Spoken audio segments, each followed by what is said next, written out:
Hey guys, and welcome back to Utility Sports. If you do enjoy NFL draft content, here is the place to subscribe. I will give you a second. Please go and subscribe.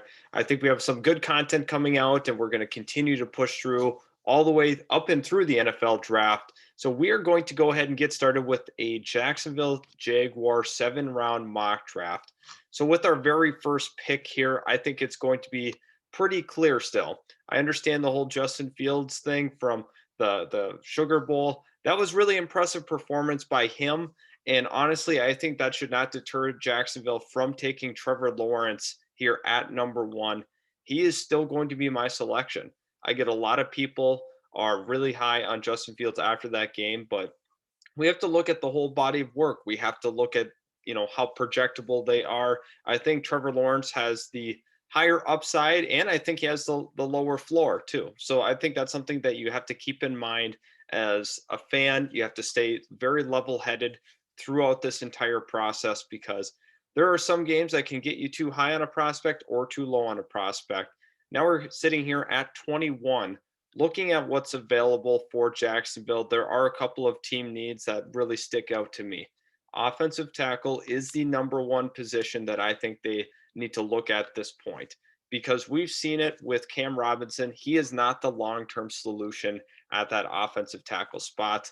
I also think that they need to look in the secondary drastically. You have to look at this point at the corner room. Eric Stokes is a very nice corner. And then at the safety spot, Trayvon Merrick would be a good option. We're going to hold off on those positions for now and address what I think is the biggest need. And Samuel Cosmi from Texas is the selection here at 21. I really like that for Jacksonville, getting a quarterback and then coming back with the tackle. Now looking at pick 33, we're kind of in corner territory, possibly at this point. We also have to look at the tight end spot for Jacksonville here. Uh, I think that it really makes sense for them to look at that safety position here. We have Trayvon Merrick on the board. Obviously, this is a little high for Trayvon Merrick, but the safety spot is really, really shaky. We've seen Jared Wilson in the secondary. Daniel Thomas provided some promise, the safety from Auburn, obviously had an injury, but I think that is really crucial for Jacksonville to go ahead and get their safety here at pick 33. I think there are some other guys on the board there that you could be interested in, but now looking here at the 45th pick, I think that Sean Wade should be the selection. He would be able to play the slot for Jacksonville. Had kind of a tough game against Clemson, but overall, I still think he is a very worthy prospect of selecting with that second round selection.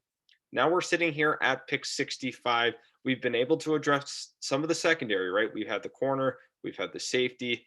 Now we have to look at possibly the tight end spot at this pick. I think we could also look, a later wide receiver. I like Nico Collins from Michigan, Seth Williams from Auburn. I think that's a spot that we could look. That's more of a luxury thing to me. I also think we can look at the running back spot, somebody that we can spell James Robinson with at this point. I think Kenneth Gainwell provides some great upside at the running back spot in the third round here. I also think a rotational pass rusher makes sense with what we have. Also, let's just kind of take a look at an overview of like the offensive guard positions here, the interior offensive linemen. I'm not ready to select one here with that pick. I also think you have to look at the interior of your defensive line. If I'm going to be honest, we had Davon Hamilton play pretty well in the time that he played, but I think it's time to move on from Taven Bryan, and we are going to go with Marvin Wilson at the defensive tackle spot. I think that makes a lot of sense. Obviously, you got to improve the defensive line as a whole. Looking at Josh Allen, looking at Caleb Von Chason, you want to improve the interior of your D line at this point for Jacksonville. Really struggled against the run. Marvin Wilson should be able to help and improve that as a whole.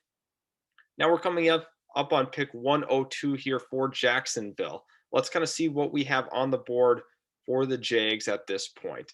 Looking at the tight end spot, Hunter Long from Boston College is still there. Jeremy Ruckert, we saw him go off last night. Taking a look at the edge spots, right? We have Jordan Smith from UAB is still available. Also could look at another depth corner, maybe a depth safety as well. It's a tougher spot when we get here, but I think Jacksonville really needs to address the second running back spot. We're going to have them go with Kenneth Gainwell, arguably the best pass catching back in this entire draft class. I think he offers a lot of upside, and it really depends on if Jay Gruden's there or not next year. He loves to utilize running backs that can catch out of the backfield. We've seen that with guys like Thompson in their careers. And here we are at pick 122 for Jacksonville. We were able to address the backup halfback spot. Now we need to look holistically. I think a linebacker could possibly be in play here. Just another guy to honestly add to that linebacking core. Not the biggest need. I also think that they could look in the interior O-line. We saw them last year go in the 4th round with an interior offensive lineman at that point, Ben Barch from St. John's. I think that is not completely out of the question. I kind of like the upside pick of an Alec Lindstrom at this point. I think we can also look once again at the linebacker spot. I do like Charles Snowden from Virginia. I think we're going to go there at this point, add a little bit of depth to that linebacker spot if you are Jacksonville. And it's kind of crazy at this point. They've had so many picks all the way up and through the 4th round. I really like the direction that Jacksonville is going. They have to pick the right GM in order to make this work, though. That's something that we have to monitor. You have to have the right guys in place. Now we're here at pick 141 for Jacksonville. Let's see what's on the board at this point. We addressed the running back spot. I think we're okay at the backup quarterback spot. In the meantime, we don't know if there will be a Minshew trade kind of leveraged at this point. Kind of looking at what is available. Amari Rodgers would be a nice pickup at this point in the draft. Also, we could look at the tight end position, right? Because we still haven't taken a tight end. I think at this point, you could look at the tight end spot as a possibility. You could have a situational pass rusher at this point. Ronnie Perkins is still available, which I do think that would be an interesting pick for them. Let's take a look again in the secondary, in the corner room. Definitely have some positions that you could go at this point in the draft.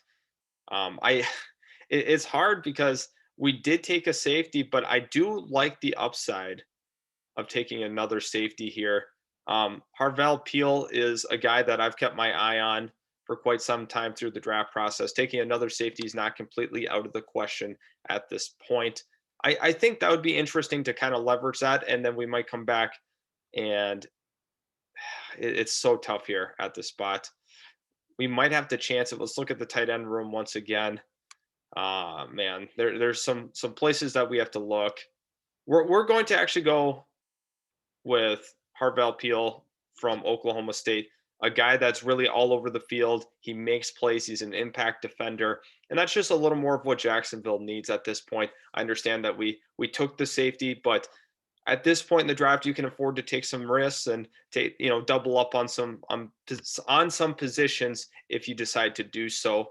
And kind of getting to the next pick here, we're at 162. Let's take a look at that tight end spot right here.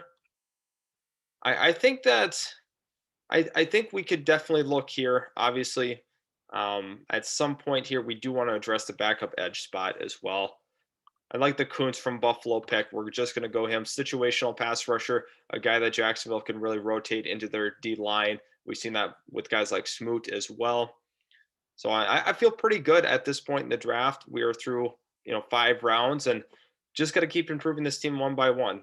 I think that with all these draft picks that they have, the next GM is going to have a lot of versatility in the draft if they want to move up, move down. There's so many picks that they have at their disposal. They can do a lot of different things in order to improve this roster. Yeah, taking a look at what is still on the board right now. I am going to try pulling up the big board while this simulates. Not sure if they'll let me do that. Looks like Minnesota was frozen there for a second. Not exactly sure why the draft is having such issues towards the back end of it, but hopefully our pick comes up soon enough and then we can get right to our selection. But everybody in the comments, let me know what you think of the picks so far. Also, do not forget to subscribe. I'm having a lot of fun with the mock drafts and everything and love your insight. I really like getting some of the comments and feedback. And taking a look at what we have so far, we have Trevor Lawrence, Samuel Cosmi, Trayvon Merrick, Sean Wade, Marvin Wilson, Kenneth Gainwell, Charles Snowden, Colby Harvell Peel, and then Malcolm Kuntz from Buffalo to round out our drafts thus far. I'm really excited for this Jags roster. If they are able to add some of the guys and the caliber of guys that they add in this draft, that would be really ideal for them. I'm excited about Trevor Lawrence. I think people need to not be so low on him after that game against Ohio State, but there's a lot of promise to this team, Jacksonville. Do not worry. There is some reinforcements on the way, especially with this draft coming up here. And taking a look now at pick 222. Now we are in round 7. I think a guy like Cade Johnson could make a ton of sense from South Dakota State, excuse me. We're going to look at the big board as a whole. And it looks like it will not do that for me. Just 1 second here, everybody. I'm not exactly sure what happened to the mock draft machine at this point because they are not letting me pull up other positions. I would take a flyer on a wide receiver at this point. I think that's something that we can do regardless, because I was looking to come back and just take one more wide receiver. I think Cade Johnson from South Dakota State is an interesting pick with the 222nd pick in the draft. So it looks like the rest will simulate out. I want to thank you guys for tuning in. It really means a lot that you come in and watch our content. Please leave a like on the video if you did like what you've seen in the video. We have so much fun doing this, and I'm really excited about what we have so far for the channel. We want to continue to progress. We are going to be getting newer equipment and everything. So there's a lot in store for this channel. I think that will conclude the picks because I don't think Jacksonville has any more picks outside of their final 7th rounder that we just took. Oh, we actually do have 246. So we are going to go ahead and make that selection. It's good that we have the big board available still at this point. I'm really, really hoping to get McCreary from Auburn. I think he's a guy that could really fit in nicely with Jacksonville. I think that Jacksonville secondary has a lot of work to do. Obviously, you have to continue to build that secondary. It was one of the worst in the entire league this season, one of the worst defenses in the entire league as a whole. So it's a little unfortunate that we did have some of the corners go off right before our selection. We will go DJ Daniel from Georgia. I think that is going to conclude our mock draft at this point. I do appreciate everybody coming in.